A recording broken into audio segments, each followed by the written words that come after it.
All right, we are live on all the social media channels and inside of our private Zoom room here with our Play Your Court Plus members. Guys, if you're inside the Plus room, definitely turn your cameras on, give us a little wave. Maybe give me a thumbs up. Let me know our audio sounds okay. Appreciate it, guys. Harrison, good to see you, brother. It's been a long time. All right, Marv in the Millennium intergalactic Falcon spaceship there. Is that what's going on? Nice. All right, Internet, good to see you guys today. Today it's going to be pretty laid back. We're just going to go Q&A style. If you haven't done a live stream with us before, I'm trying to think the important information they need to know. So the goal of this truly is for members inside the Play Your Court community. So if you're inside the Play Your Court community as a basic member, you've got access to the Talk Tennis group, which you've got up on your screen. So we'll see your questions live. Come in there. If you're a Play Your Court Plus member, you're on a Zoom screen, which is here. We can see your beautiful faces here. Looks like we've only got about 6 people in there so far, but more people starting to trickle in on both sides. But today, look, we're just going to dive into Q&A. There's no special agenda. You've got our attention here for about an hour. It's always a good time. We're just going to answer questions. Most live streams, we want to get to questions, and obviously the bandwidth, it would take 2 hours to answer all of them. And we're working through a subject matter. But here we got preloaded questions that people have sent in, working with all of our communities. If you have questions regarding tennis, now is the time to ask them. That's right. How do you want to start this? I know we have questions from Plus members that have submitted beforehand. We probably should tackle those first to make sure we don't run out of time. What do you have, 3 or 4 of those? I've got 4 to be exact. Let's get precise. All right. So from our Plus community, Chris Hill from New Zealand. Love that. Right out of the gates. Yeah, he's been with us for a while, Chris. That's awesome. Hope you're joining us. He's been sending in video analysis. We have been working on his serve for a little bit, and it's gotten a lot better. So Chris, New Zealand, strong intermediate 3.5 NTRP. What Chris asks, he says, my serves regularly go long, but not by much, about half a foot to a foot. What changes can I make to get the ball in more consistently? Now, for Chris, the culprit, a lot of times it's because players are swinging across their body. That's not the case for Chris. You've got footage of Chris too, right? So can I first say it would be really hard for us to answer that question if we had never seen you hit a tennis ball before, but Nate has footage on Chris. So. So with Chris, this isn't his issue, but for a lot of you out there, because the goal is like we're all learning from these particular questions. Obviously, I'm going to help Chris. But for a lot of you, if you're hitting serves long, sometimes it can be the culprit of swinging across your body and allowing the racket to come this way before internal shoulder rotation and getting into the remainder of the shirt. But for Chris, that's not the case. So let me show you, Chris, pull him up. What we have a tendency. Well, Chris is not. Looks an awful lot like Nick Curious. That is not Chris. All right, but what'll help here, Chris, is I want to talk to you about the point of contact. All right, so here with Nick, I think a lot of times what ends up happening is that if the ball is consistently going deep, we start thinking a lot about wrist snap. And Scott and I are huge fans of trying to actively making the effort of snapping the wrist, because the wrist snap is the byproduct of pronation and internal shoulder rotation. Now, what we're going to talk about first is just the contact point. If your contact point is too far behind you, what'll end up happening, what will happen? Easy for you to say. What happened was, what happened was, as your racket goes up, imagine the ball at the point where the circle is. All right, I'll clean it up just a little bit. If your toss lists behind you and your racket face is open, your launch pad is going to be significantly different. Now, with that being said, a lot of times the thought is that the racket is actually down, that we're actively trying to get the racket on top of the ball. And no matter what you do on any single serve, whether it's a kick serve, a slice serve, a flat serve, you're always swinging up to the ball. So here what you're going to see is that Kyrgios is completely flush at contact. So why is this important? When your serve is going long, pay attention to the contact point, and oftentimes you want to rein it back. You don't want to have it too far out in front of the court, because then you end up collapsing on the contact. Focus on getting that toss just, let me get a line here. Cooperate, please. Thank you. All right, you can see how massive how far into the court Kyrgios is. Well, on the average toss, we'll show you a different example. Take a look at Steve Johnson here. Stevie J. So regardless of the contact, what you're going to see is that most players are going to be just inside the baseline. And I think that's important here is make sure you're focused on where your toss is and keeping it not too far out in front and too far back. The example of Nick Kyrgios there is because it was a perfect scene to see just where the contact point is and that it's flush. So from here, what are we working on? You're swinging up, you're focusing on hitting the ball on the nose, and we want to work on internal shoulder rotation. I'll show you that here with Djokovic. So instead of thinking about snapping your wrists, you want to think about getting your racket to point to the opposite side. All right. And now this is Pete Sampras is probably the best example here. What you'll see is the racket points down, the elbow stays up. And that is internal shoulder rotation. All right. That is really what you're feeling. And the wrist snap is the byproduct of internal shoulder rotation. So Scott, you may ask, but what if I don't know how to do internal shoulder rotation? Well, here's a great exercise. This is from our Serve Challenge course. I'll just play this for you guys. So you're not going super high with the toss. You're going about. Can you give him a little zoom in? Yeah, you're going about shoulder high with the toss, and you're focusing on getting on top of the ball and freezing so that your shoulder and your elbow stays up as the hand comes forward. All right. And the last little bit, Chris, and for everybody else out there, Robert Feister, they submitted a video about hitting the ball long as well. As I've told a lot of players, don't be afraid of spin, right? Even the best flat serves still have a little bit of slice. If you're hitting long, get some spin on the ball and help bring it down. Just be more aggressive with your targeting and make sure you're accelerating. That's always the tip, and maybe it's a little bit less advanced. But when I'm working with players and I'm seeing them consistently miss long or consistently missing in the net, you have a lot more forgiveness once you add spin to your serve, right? And I think a lot of people think it's just all flat or all slice. Just remember, as you slightly adjust the face of your racket relative to the ball, you're importing just a little bit more slice with each turn, right? Yep. So don't think like this is all or nothing. Maybe if you're missing a lot of first serves, whether it's deep or long, maybe you want to add a little more spin, a little more safety here. Spin is your friend. Spin is your friend. Hello, bearded buddies. Howdy. All right. So the next one, Matt from LA asks, my serve ball, this is right up. I'm going to interject you really quickly. Okay. So Marv, our Plus member, because this is a question that relates to what we were just talking about. When should you really begin to pronate and when should you not pronate? Great question, Marv. Marv, a long time student, friend. It's good having him here. We try not to have people actively think about pronation. It's almost impossible to actively try to pronate on the serve. The ball ends up going far to the right. You hit it on the opposite side of the strings. A lot of people right now are like, my coach doesn't know anything, right? Because so many coaches start to think about, like, really think about pronating your wrist. Yeah. It happens on its own if you're doing these things correctly, right? Yeah, with proper contact, if you're making contact with your arm extended, like we see Nick here, if the arm is extended, naturally the arm is going to want to pronate. You're not going to end up in a supination where we're all saying you're here and you're coming back around, right? That happens on a slice serve if you have discontinued pronation, but on almost any flat serve, even the kicker, we're going to have pronation by just getting good contact. So Marv, on that one, it goes back to this.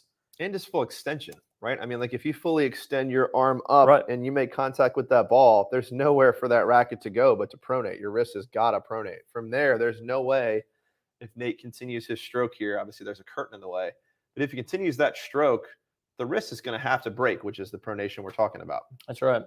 So here, I'll just let this play in slow-mo. This is a great exercise. If you can do this, you'll end up with good pronation, right? So just getting the ball up on the curtain, allowed to come around, and then from there, your arm is naturally going to come through and pronate. But I get it. Pronation is difficult because this is difficult. Solid contact with the arm fully extended is difficult.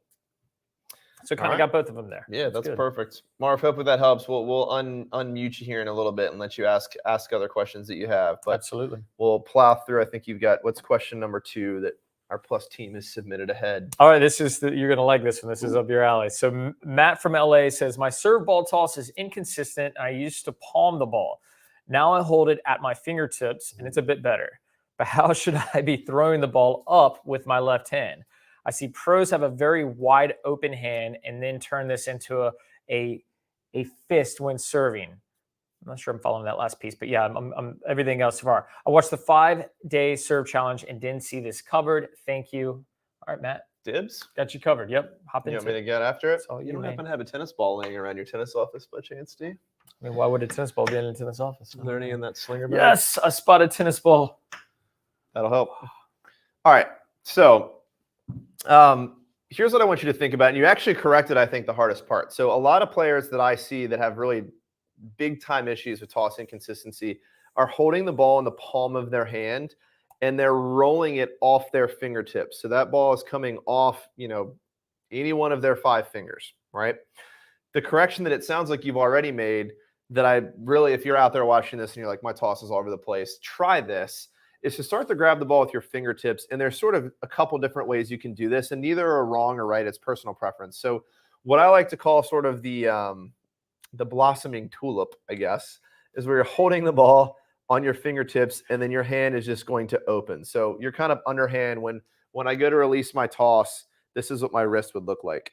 There is an ice cream cone option where you're just sort of grabbing the ball with your top 3 fingers and holding it, almost like an ice cream cone.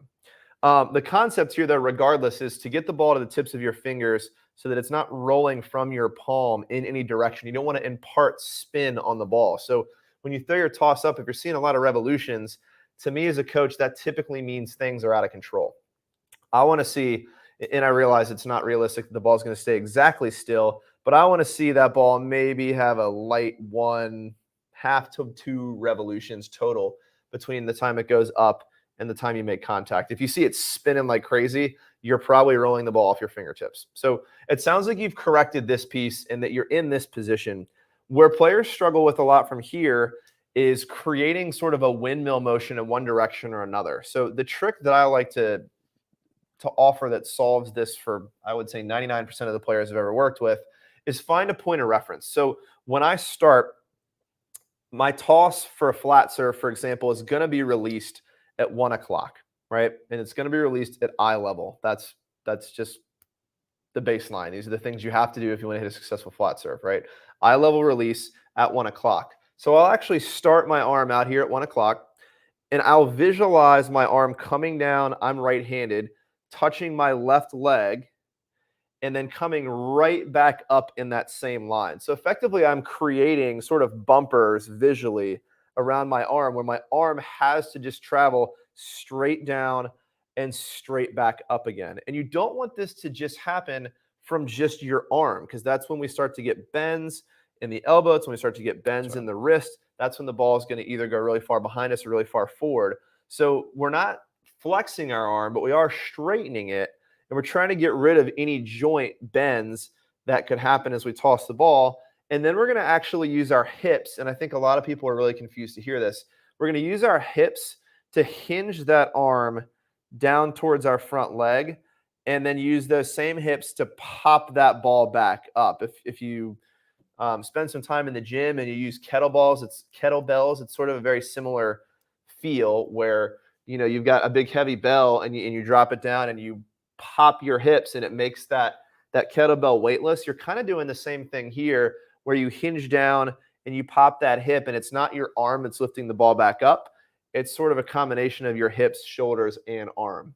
So that, I think, is probably your mistake. What I see a lot of players do is when they don't find that spot where they come down to their leg, they're doing this or they're doing this. They're going to windmill in one direction or the other, and that toss sort of ventures all over the place. So when you look at all the guardrails and all the things that could prevent your toss from going exactly where you want it, the list is actually pretty short. It's joints in your arm, right? You can't bend your wrist. You can't roll the ball off your fingertips, and you can't bend your bicep. If you release below your eyes, it's going to go too far in front. If you release above your eyes, it's going to go too far behind you. So eye level is the release point to make sure that the ball is in the right position out in front. And then we talked about the windmill effect. Create this barrier of straight down to your leg and straight back up. If your arm travels in a straight line and your fingertips open and impart no spin on the ball, there's only one place that ball can go. So I know that I'm sort of dumbing it down and making it sound like it would be a lot easier than maybe it is, but that really is the checklist to have a consistent toss all the time. Check out Mr. Djokovic here. So watch this in slow-mo.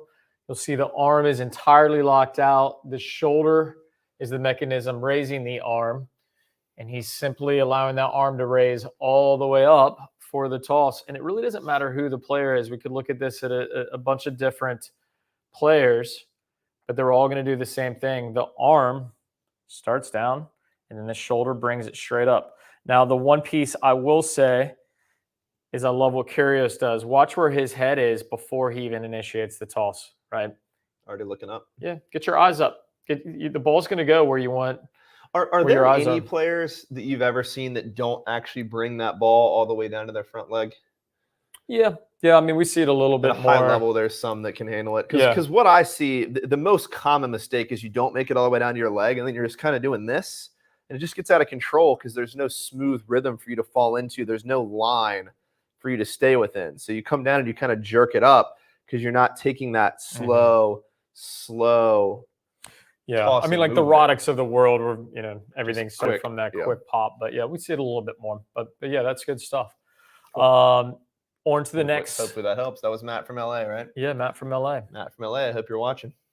All right. So next we have Don Baker from Washington, D.C., a 4.0 NTRP. I love this question. He says, "Hello, tennis senseis. My name is Don Baker, and I live in D.C. area. My question is..." Hello, tennis sensei. and Scott. Thanks for being here. My question is, how can I develop more lightness in the feet? I'm an old player, and when I grew up, footwork was simply not emphasized. It wasn't. I'll be 45 in November. It wasn't really emphasized even for me as a junior. As the result, split stepping is not routine for me. I have some bad habits of being on heels instead of forward. When I see you all moving on the court, even at your height, you have such incredible lightness in your steps. It's very nice. Nicest thing anybody's ever said. First time anyone's ever said that about my footwork. I'm fairly fast when actually running down balls on court, but it's that lightness that just isn't there. Thanks for all the great instruction to date. You're very welcome. So Don, here's my suggestion for you. Stop trying to split step. Oh, yeah, seriously. Controversial. Yeah, I'm waiting. Stop trying to split step. See where this goes. I worked with a 4-5 women's team. I would say the majority of players were probably over the age of 50, and I don't think anyone. I mean, obviously there's two singles in the lineup and doubles, but in the doubles, I don't think anyone really split step. This is what we worked on because as we get a little bit older, the pounding on the legs and everything else, like. It's a lot, and especially if we're trying to emulate the Federers and the world that had a really pronounced split step. Instead, think about getting wide. All right. So when you're anticipating I was wondering the ball, where this was going. I was like, this instruction's wrong. You should turn this off. But yeah, the split step is progress towards right. The thought is that we need to jump. Right. We don't. We just need to get wide. If I'm looking to be an athletic stance and I get wide. When my feet go wide, there's zero chance that I'm going to land on my heels. It's just not naturally, it's not intuitive. When I go wide, I suddenly go to my toes. When you go wide, you shake the earth, apparently. I saw that, yeah. Had a big breakfast. So what we want to think about is playing about an inch or two below our height. And when we get into this wide position, we get a little bit lower. But it's this spring-loaded step of getting wide that allows us to push off right or left or forward or backwards. Now, how can we work on this? We just released a video with Mike Duquette on the #1 exercise for tennis. Skipping rope is fantastic. That dude's not just fit either. He beat Andy Roddick. He beat James Blake. Like, he has wins over all the dudes you've ever heard of. #1 player at UVA. Yeah, he's kind of a big deal. And the fitness guru of our area. Way better at tennis than we are. Yeah, if you haven't checked that out, go to YouTube. Check out the #1. Oh, it's our latest video. It's the #1 exercise to help with your tennis game. The other thing is check out ladders. Like, get a ladder and just work through real slow ladder drills. So you're kind of working through that dexterity of the feet and working on that explosive movement. Doing it slow is beneficial, and then work up to doing it much faster. One thing that I'll add to just super quickly, because I know we have a lot of questions here. The litness test here to see if you're doing this correctly. If I walked up to Nate and he's in his wide stance, I shouldn't be able to push him over, right? That means if I can walk up and push you over, it means you're not on your toes, your feet aren't wide enough. You need to have a very stable base where somebody would come up and try and shove you, and you could resist. You're ready to spring to action in any direction and hold that weight. Why don't you grab one more from the pre-existing? We've got a lot of people live here, and I certainly don't want to ignore live questions over pre-submitted ones. Yep. Trevor Bailey says, hello, bearded buddies. Trevor Bailey, what's up, dude? That's that guy. He's been in Paris. Well, France. Paris, or he's somewhere. He's been world traveler now. Okay, so I've got one more here, and this one I'm gonna be delicate with this. I'm gonna be delicate. I'm uncomfortable. I'm gonna be honest, and I'm gonna be realistic. I'm nervous. All right, so I hope I'm pronouncing this correctly. This is from Zin Zhang from Chicago. He's a beginner player. Chicago. Yep, he's a beginner player, somewhere between a 1 and 2.5 NTRP. His question is, what's the most effective way to learn tennis? The way I said that was really bad. Are you just teeing this up for me to sell all the things that we have for sale? No. I'm going to give an honest answer to this. What's the most effective way to learn tennis? Take lessons from Play Your Court and join the Play Your Court community. If I take lessons, how many lessons do I need to take, and how long usually will it take to advance from the beginner to the 5.0 plus NTRP? Thanks. So here's the part that I'm going to be very, very honest with. You're probably not going to get to be a 5.0. Jeez, all right. Well, let me back this up. All right, I'm out. Is I would never, and I'm not going to say never because it does happen. Most players playing at a 5.0 have a pedigree. They have a background to where they played as a junior. Maybe they played collegiately. Yeah, it's just there's a lot to it. Now, with that being said, I do know multiple players that came in and got to very high 4.5 levels. And maybe, in time they'll get to that 5.0. I'm not here to squash any dreams. I know this came up with Ian, with Westerman and Essential. He did a whole video on this, and there was a lot of pushback. But I think sometimes the reality is just knowing how difficult the levels are. I mean, being a 4.5 is extremely tough. 4.5 gets you a D1 college scholarship to most colleges. Yeah, I mean, keep in mind, under 10% of players in the world is even reaching a 4.5. So that 5.0, and that 5.0 is even a higher echelon. But let's talk about how we can improve and get rapidly, get to where we could get a 4.0, 4.5. I hear that a lot, where for whatever reason, the carrot that is hung out there is players want to figure out how to become a 5.0. And if you maybe have an athletic background, if you're spending a lot of time on court and you're training your butt off, yes, but it would be like a full-time job. It'd be very, very difficult. We saw that with RC. So like we had a student, and I say you had a student that was 6'6", super athletic, picked it up at age 12, and by 18, but was an advanced basketball player at a young age. Played. Right. I've been playing, as a mom and dad played a lot. So recreationally had a background, and he ended up playing at collegiate level. But RC's background was that he was on the court 6 days a week. He had a trainer 4 days a week. He was playing 3-4 matches a week. And this is all while he was in high school. He physically had the ability to. Right. But let's talk about it, my man. So Zin, again, hope I'm saying that right. What would I do to get as good as I could, as quick as I could? Yes, you want to get into lessons. You want to get into private lessons. We want to make sure that we have sound fundamentals, and you can practice on your own, which I definitely encourage. Drills, right? Working through targeting, that can be with a ball machine, with a friend, but you want to make sure that you do have a coach that is keeping an eye on you and making sure that the fundamentals are staying sound. So if you're doing that, so a private lesson, your private practices, lessons once, at least once, maybe twice a week. Sound understanding of technique, lots of reps to solidify, lots of reps, and then it's your brain, right? And then match play. Yep. Everyone kind of skips over the match. Remember, being a good competitor is a tool, if not the best tool. The one gentleman that I know that went from a beginner to a 5.0 in about 6 years was just a hell of a competitor, and you can't teach hustle, right? And that's where he started to edge that out. Now, how you practice is important. We have a pie, the pie of practice is referred to it. 50% of the time, you want to be players of your own level. And you're talking about match play right now, Match right? play, Okay. yeah. Yep. You could win or lose, right? 50% of the time, you could win or lose. 25% of the time, you're going to play players weaker than you. And the other 25%, you're going to play players that are better than you. And that's how we learn to be a really good competitor, is by filling that pie and not just focusing on players that we're going to beat all the time or always trying to play up.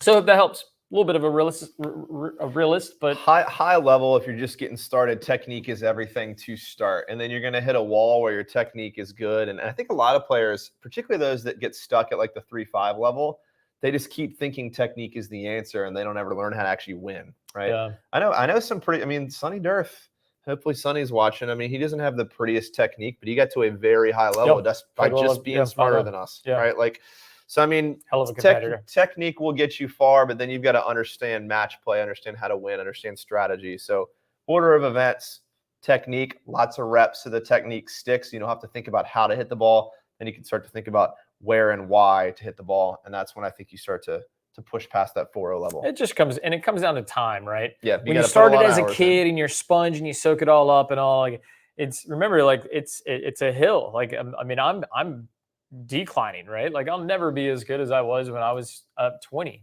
Physically, the limitations, I can't practice like I used to. A little bit smarter and wiser, but older and wiser, I think. Older and wiser, and the wheels are also older and wiser. Yeah.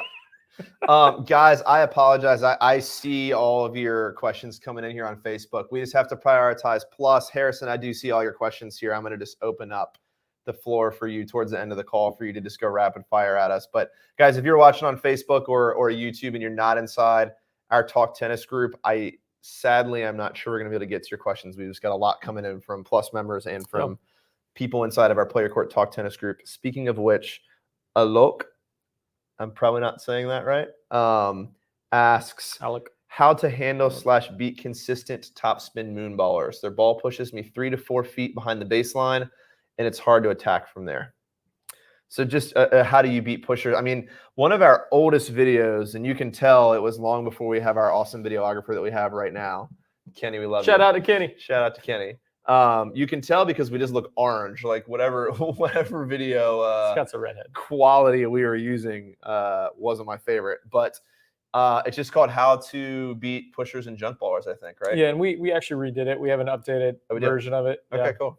Yeah. First of all, I'd watch that, but the summary of that is basically pushers in guys like this that just have a consistent ball, but they're not really doing damage in terms of like taking risks or hitting winners.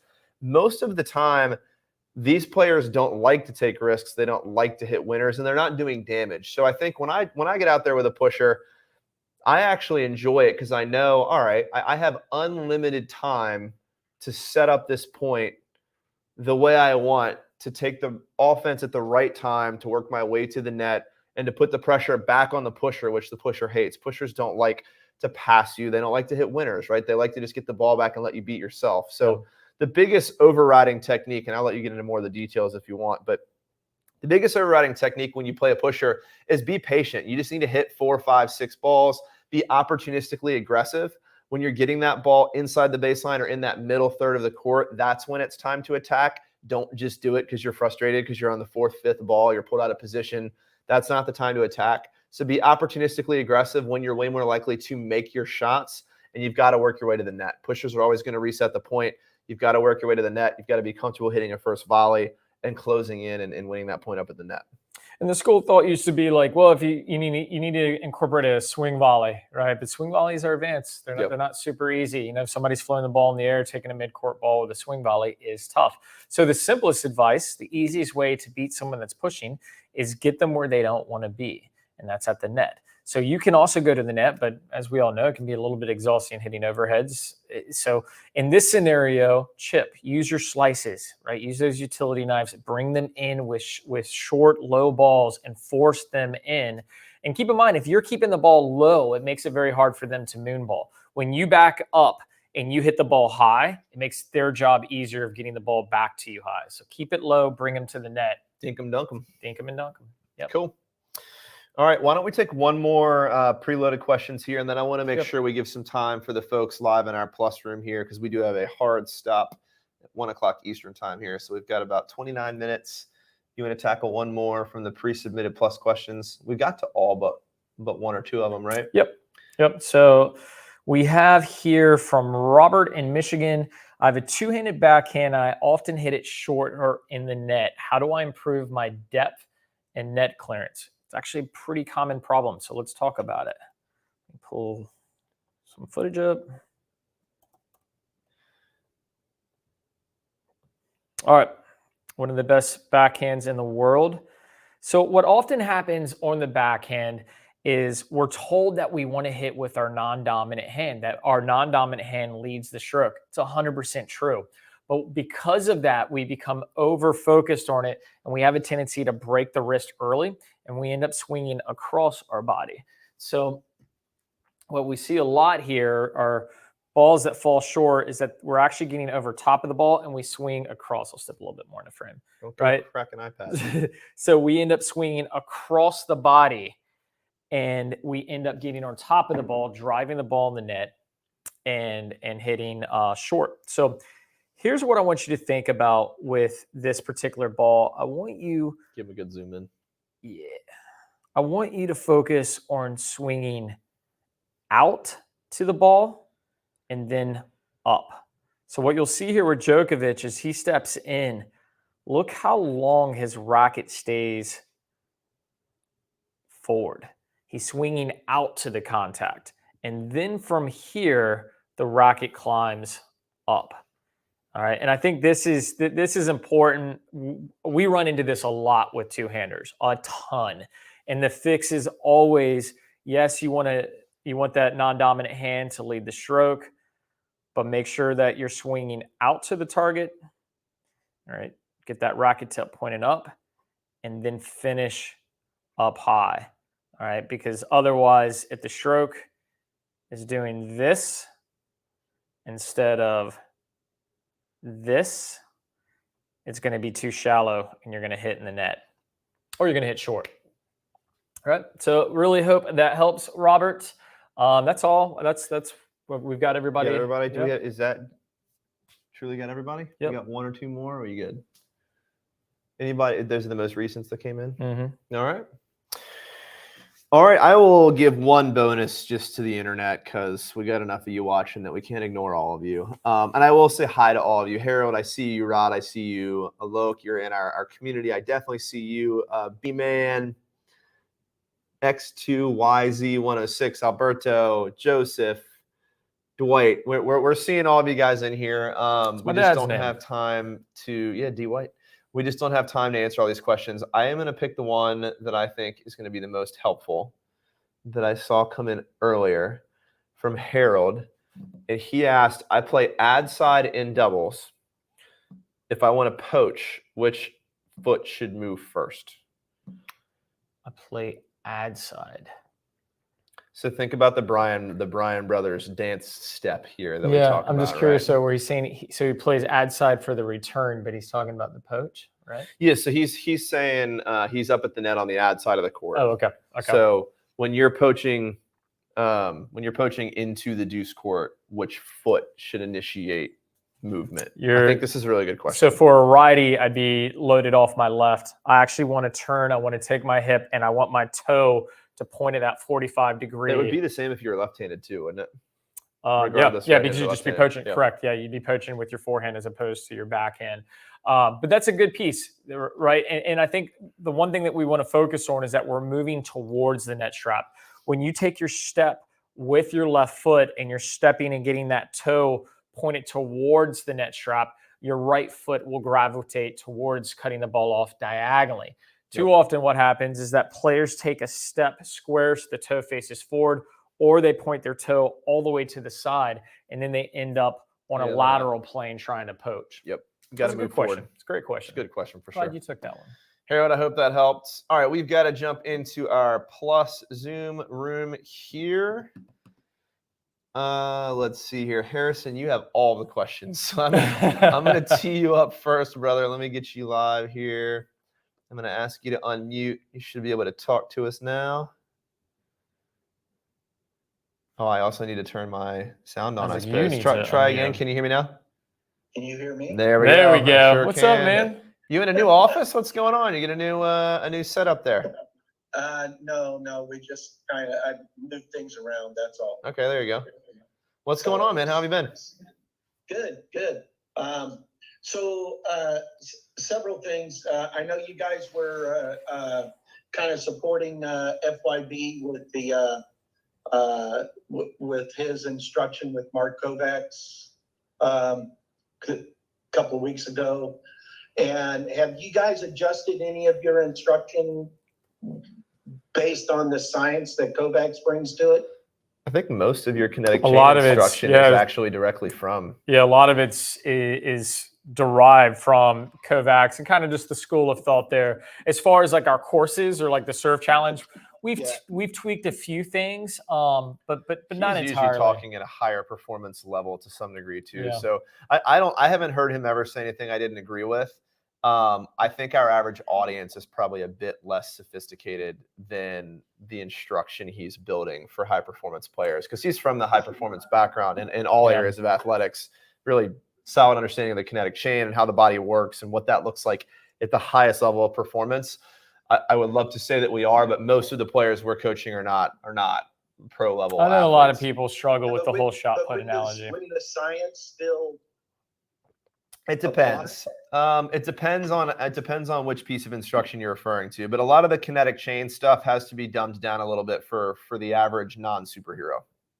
Yeah. So kind of perspective there is like the shot put analogy, right? Because we get a lot of feedback where it's like people don't appreciate it, and it's if somebody's playing and they're not using the kinetic chain correctly and firing, the upper pectoral and the elbow, then it just becomes a miss. So it's like what we've tried to do is segment it to where we can kind of departmentalize it and get them to where they need to be, as opposed to just being like, well, here's the blueprint.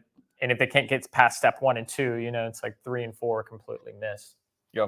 Well, a lot of that applies to over rotating early, right? Certainly. And rotating, instead of rotating like this, rotating like this. Yep. 100%. The lateral movement. Yeah, that rear pelvic tilt. Adduction versus abduction. Yeah. Yeah. And then the other thing is, let me see here. Okay, so when you toss the ball, should there be an arc to the ball, even just a little bit? This sort of goes back to what you just asked with Kovacs. Depends on the skill level of player, right? So we work with some very high performance Division I college athletes that can actually use a windmill motion and create that arc and still do it consistently. And you'll see a lot of pros do this. If you can do what the pros do, I always recommend you do that first. But for most of us, myself included, like I can't grasp all those concepts. For me, even for me at a 5.0 level, I'm not creating arc on my toss because I never got to a point where it was consistent enough. So it's to some degree personal preference and athletic ability. There can be benefits certainly at the highest level of play for creating more of that windmill motion and an arc, or on your kick serve. Obviously, there has to be. When we work together on your kick serve, obviously you're going to arc the ball. You have a terrific kick serve, but you also have a very competitive background, right? So like you had a lot of hours doing that. But for the average player, tossing parallel to the baseline can be really, really tough. For advanced players, it's super advantageous for disguising the flat serve and initiating the kicker. Harrison, I'll tell you what's funny, man. So inside, when I came up with the idea for Play Your Court and all the video instruction inside of the community, a lot of the conversation was like, this instruction has to change as their game progresses. It's not going to be the same, right? So if you go inside our community based on your Play Your Court rating, your instruction on the exact same information actually will change and become more advanced. So I would just classify the arc and even the kick serve in general as one of the more advanced things that you're progressing to as you get to a higher level of play. I don't see a lot of 3-0s hitting huge kick serves, right? Like that order of events is off. They've got more important things to prioritize.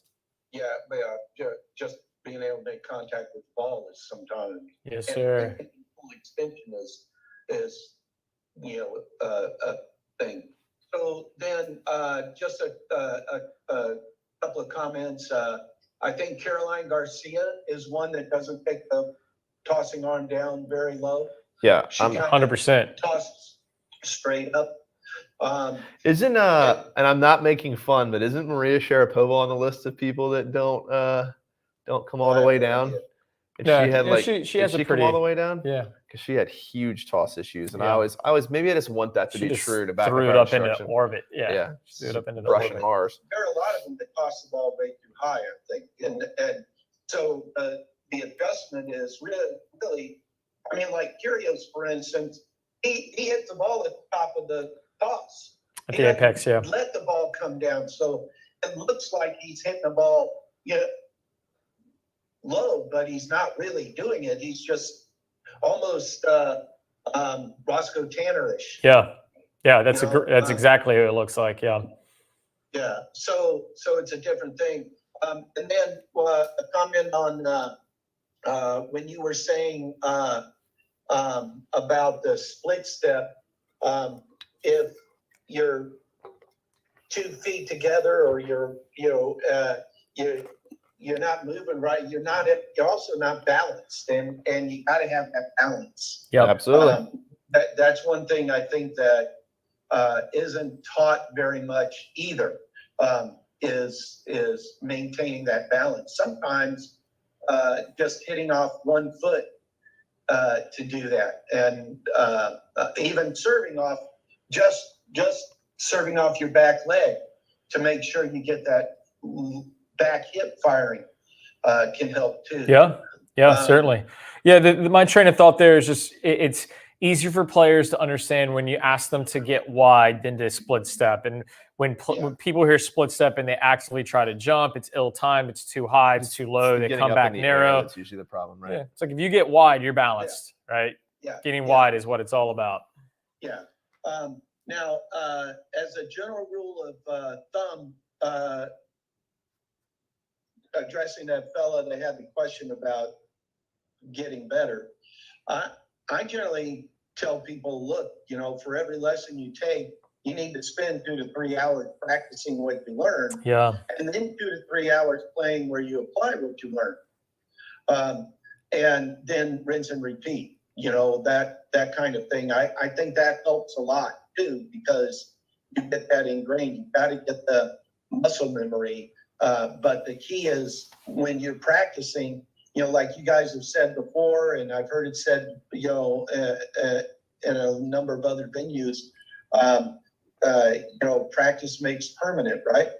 But perfect practice makes perfect. So you've got to practice doing things correctly, or else you get yourself into trouble. And for the guy that was poaching, I like to kind of, as soon as that ball, my partner hits a serve, I like to take a step and a hop directly toward the net.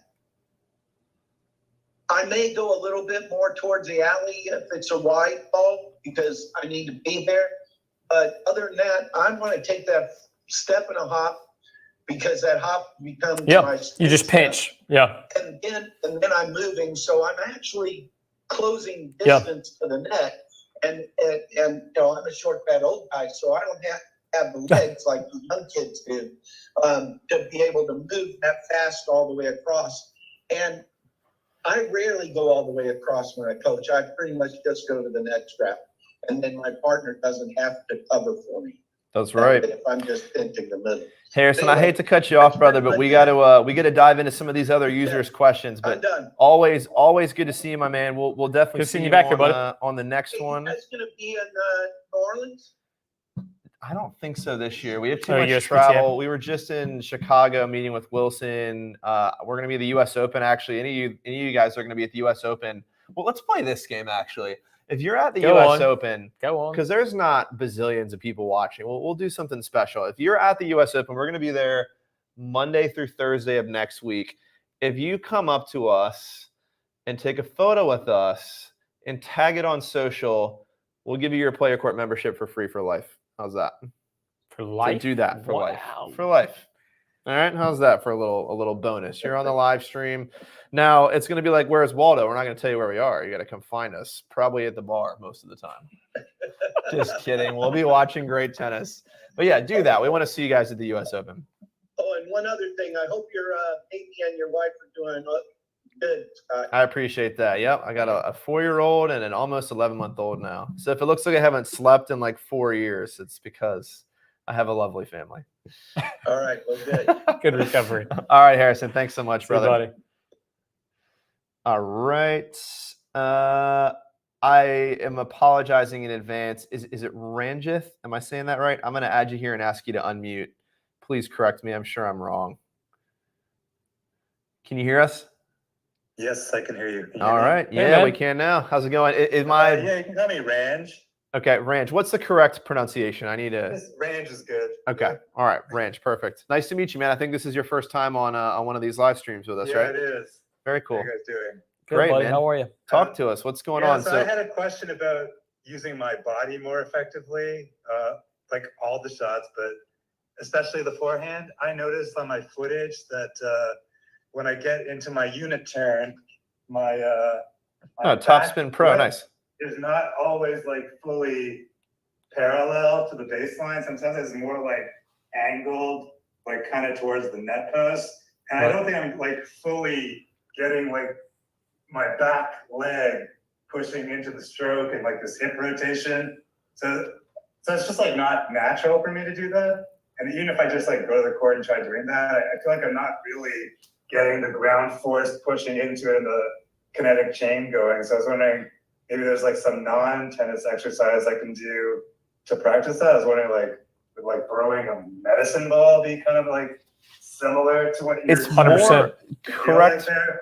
Give me the more advanced instruction here, but the basic level instruction is it's coming from your hips. Your feet are important, right? But like you can set your feet up perfectly if you don't get that core body rotation. And the medicine ball is actually probably exactly what we would have recommended, just to really get that feel of what the full turn back and the full turn around. Or thinking about, I like to call it swinging shoulder to shoulder. So like understanding, and this is, you can't see my feet right now, but I'm in open stance. I'm in closed stance. All you're really seeing is my right butt cheek sort of back here more when I'm in closed stance. You're still going to see the same upper body rotation. Do you want to talk a little bit about feet? It's not. Yeah, I think the medicine ball is the go-to device. Through the academy, the juniors that I worked with, we warmed up with the medicine ball pretty much every day for firing the kinetic chain. And even you know the hard part is like if you need, a lot of times it's easier with a buddy, but you can also get like a wall ball, one that doesn't come off quite so hot, and just work on that against a wall. And what you'll find is that it's very uncomfortable if you're not using your legs appropriately. Now, the kinetic chain, what you're doing through ground force, loading the legs, is what actually fires your hip. So when you're using that medicine ball from there, a great exercise to make sure you're using your hip appropriately is take like a bungee cord, whatever it may be, and tie it to something behind you. So on a tennis court, it's perfect because typically you have a chain link fence, you know, you can tie it to the court, or if you have, you can get a buddy to even hold the towel. And so what you're going to do is you're going to hold it like this. So it's almost as if you're creating the racket at a lag. And when you go to step in, you're going to drive off your back foot to your front foot, and you'll feel that pull where it's not just giving. So you've got to actually use your hips. What's the video to load called? it, We have this in and then pull it through. What's that video called? This isn't a video you filmed recently, is it not? Not the actual exercise. It's Maybe I'm discussed. thinking of the live client. This It is sounds what we like a did. wonderful This thing is what we to did with be- Mike Field. We'll make a video Yeah. on it. We actually Awesome. just did this with Mike, right? Mike Field. Yeah. Yeah. Okay. Yeah, we just got to pull that footage. Cool. So, but yeah, Okay, that's helpful. Thank you. yeah, definitely, man. Any other questions while we got you live here? I think I'm good. Thanks, guys. Thanks Yeah, for man. dropping in. Thank Raj. you. Nice to meet you. All right. Let's see here. I did have a couple more come in. I don't see anything in the plus chat. Marv, you saw us. U.S. Open next week will be there Monday to Friday. I did see a few more questions Marv's come like, that's in. like 45 minutes for me. I know He's there. Marv's gonna be hunting us down for that free lifetime membership. Alok, no problem. So Alok had a second follow-up question here, and these will be the last two that we do here. So Alok had a follow-on question. I'm just gonna read this out loud to you, Nate Dog. Okay. So Alok says, my first serve is around 80 miles per hour, and some players return with chip or slice that falls around the service line and is low. I struggle at this stage as I try to as I try to slice back after recovery from a serve. How can I handle this situation better? I struggle at this stage as I try to slice it back after recovery from a serve. So basically, he's hitting a serve, it's getting dumped short. He's been pulling forward. I think he's having a hard time figuring out what the transition is. Did it say at the he's being pulled to the service line? Falls around the service line and is low. So yeah, so you're low getting droppers. the invite, Yep. right? You're getting the invite to the party, and then if you're trying to get back to the baseline, you're allowing that to be an advantageous play for them, and it really shouldn't be, right? So the way you want to treat that ball is to go in behind it. Well, and I think he's also saying that he's having a hard time because he's just hit his serve and then launching forward to get to that short ball. Like, I'm reading into it a little bit, but yeah. So if it's happened frequently, almost land as if you were going to serve and volley. Like when you come down to that left foot, let that right foot come around and continue that momentum. And you, in that way, like you should be able to see the slice. If it looks like they're volleying from the baseline, right? They're telling you that they're hitting that slice. And from there, slice can be tough. And I get like the targeting, sometimes chipping deep through the middle or even short down the middle. Option. Take all the angles away. Yeah. And then just follow that ball in and then be ready to attack. And the cool thing is you only have to do it successfully 2 or 3 times. And then they're going to realize it's not a ploy that works with you any longer. And they'll go back to like kind of baseline tennis. That's right. And then a follow-on question he had, effective strategy against players who are good at drop and lob. This is my favorite instruction to give because everybody's just like, oh my gosh, I actually already know how to do this. So everybody at home right now, and I want you to type into the chat, and I'm going to actually wait until I see you type into the chat. Can you hear me that racket? If you ask nicely. Can you hear me that racket right now? Please. Thank you. So am I driving or lobbing? Right? This is my 2-handed back. Am I driving or lobbing? Type into the chat. Driving or lobbing? U2 plus team. Driving or lobbing? Carl says hitting a mediocre backhand. Marv says driving. Shut up, Nate. All right, driving, right? So look, everybody watching, you know when somebody is trying to hit a passing shot. Am I driving or lobbing? Type it in the chat. Lobbing. Right, I'm lobbing, right? So here's what's funny. Everybody is like, I just can't get past, and it's a huge doubles complaint. Like, I just can't beat these lobbers. And I'm like, but you know what they're doing. And they're like, no, I don't. How on earth could I predict? When you see them off their back foot, when you see their strings start to open up, start backing up. When you see them lean in like this, and this is the counterintuitive instruction that I think really holds a lot of players at like the 3-5 doubles level back in particular. It's very counterintuitive to have done damage and then back up. But that's what happens here. When you do damage, you push them to their back foot, you see the lob coming, but you're thinking, oh man, like my coaches all say be aggressive. I know I've done damage. I should close in. A lob is coming. You should actually back up, or at least be very ready to back up. It's always going to be easier to move forward to an overhead than backwards. So when you see the telltale sign of a lob off their back foot, racket open, start backing up and be prepared. So if they're dropping and lobbing you, it's going to be very easy to see this if you're just looking out for it. Same concept on driving, and I think this is really the one that messes with people mentally. When you see somebody line up to drive and you're at the net, they're not going to lob. So you actually should close in, and I feel like that's very confusing for people. So like, but they're on offense, and I'm like, yes, they've got more angles to beat you while they're on offense if you don't close in tighter than net. So little counterintuitive instruction there. But the concept is really kind of simple. When you've done damage and you see a lob, you've got to back up. And when you see players getting ready to drive and you're up at the net, you've got to close in to give them less angles. So I hope that helps here. We have got time. Oh, look, let me know if that answers your question. So hopefully that helps. And we've got one more here from Billy Faldo, who is in our basic membership as well. Billy, what's going on, my dude? I'm going to read this out loud, and I'm going to make Nate answer it. It's probably really hard. Great idea to have this FAQ format. My question, thank you for that, by the way. I struggle with accuracy and precision on serves, and particularly on the depth, in, out, or net, on a flat serve, that I feel like the margin of error for getting it in on a flat serve is so small. So basically the complaint is like flat serves are hard. We agree. Sight unseen, impossible for you guys to know what I'm doing, but are you able to give some feedback on how difficult a flat serve should be to get in versus one with spin, or what some smoking guns might be to look at to improve overall serve consistency. So I'll give you the beginner answer, and then we'll tag in the professional Nate Dogg here. I mean, on the Pro Tour, what's serve percentage, first serve percentage? 40%, 50%? I mean, on a good day, if somebody's at 60%, 70%, they're having a so a the hell of a best day. athletes in the world on the best day of their career are only putting flat serves in the court 60% of the time. So don't be too hard on yourselves. It's hard.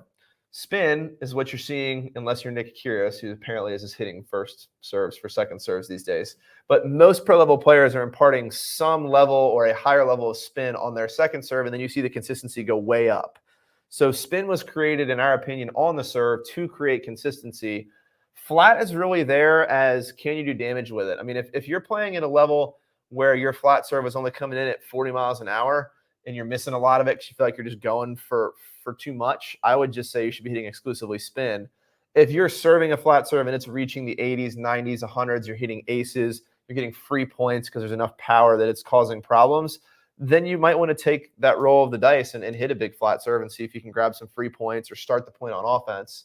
But yeah, I mean, flat serves are hard. Again, the best athletes in the world on the best day of their career, 65, 70% of the time is the percentage. So I am not one of the best players in the world having the best day of my career. I think it's probably closer to like 45, 50 on a good day. 30. 30. Do you have anything to add to that? I mean, I'll just say that if you're going to really focus, like the smoking gun piece, it's just contact. Really making sure that you're understanding, that you're always hitting up and that you're flush at contact. If you can get that piece, and then obviously the biomechanics of the swing itself with the racket drop, that stuff gets a little bit tougher. But the contact is typically throws people off with the flat serve. But I mean, honestly, what we coach, Billy, is with a lot of players, we try to get them to be Greg Maddux before they're Randy Johnson. Right? I go back to my era of baseball. But it's like, if you can hit a really good slider and you have a pretty good topspin serve, like that changeup throws off players more so than just sheer power, because sheer power, 50% of the time, you're going to be hitting a second serve anyway. So let's hit a serve that we can hit 70% of the time, 80% of the time. So that's going to be top spinner slice, just like Scott said. Yep. That's right. All right, guys, we are nearing the 1 o'clock hour. We are going to shut it down here. A couple of things just to be aware of. If you're not inside the Player Court community, we wish you were. Go to PlayYourCourt.com and sign up. If you are inside the Player Court community and you have not registered for the fall season of the Bracket Challenge, it's free. So you're messing up if you haven't. Go in there. You're going to get a guaranteed 2 matches. It's a 4-week tournament, depending on how big your draw is. For those of you that have played in previous seasons, we've eliminated the pool play aspect. So you sign up and you're just immediately in the bracket piece, which I think you're going to really enjoy. So make sure you sign up for that. You can log in. It's right there. It's free to Play Your Court members. And if you're not a member and you want to try it out, it's literally $1. I know you're going to like it that much. That's why I priced it at $1. So check that out. We will be in New York for the US Open next week. Come say hello. And I'm not joking. If you take a photo with us and tag us on social media, we'll give you Play Your Court plus lifetime access for free. So hopefully we'll see some of you guys in New York next week. If not, we'll see you guys again on our next live stream. Thanks so much for tuning in. See you guys. Take care.